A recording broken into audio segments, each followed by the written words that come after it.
сипаттаймыз. Тек қана сипаттаймыз. Ол қандай? Кім айтады? Құлағы ұзын дейді.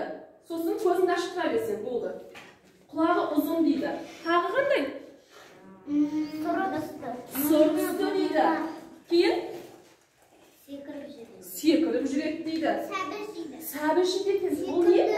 Қоян. Тамаша балалар. Керемет. Отыра ғой. Келесі екінші топта. Кел. Қазір. Келе ғой, кел. Жоқ, мына топтан шығасың. Кел. Көзіңді жұм. Сен де жаңағыдай жасырасың. Ал екінші топ айтады енді. Көзіңді аш. Қу екен. Түсі қандай? Қызғыл сары. Қызғыл сары екен. Бұл қандай жануар? Жылқы. Жалай ма? Түлкі. Екен. Тамаша.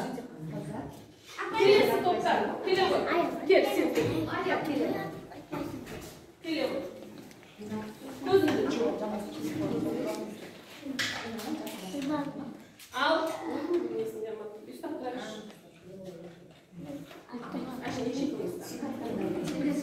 Ал, сипаттаймыз. Қандай түсі? Мұрны үлкен дейді. Құлағы үлкен дейді. Түсі қандай? Сұр түсті екен, я? Жоқ, қасыр емес.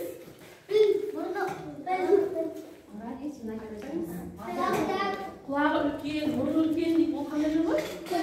Бір екен. Тамаша, отырарыңдар. Кел, төртінші топтан біреуі келе ғой. Кел,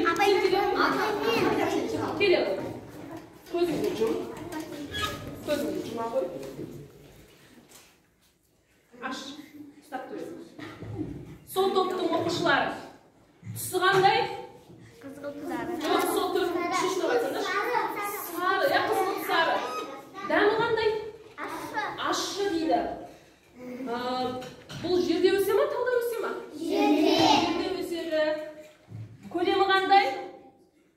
Қандай көлемі? Кішкентай. Пішіні қандай? Сопақтау дөңгелек екен. Ол ащы екен. Пияз, тамаша.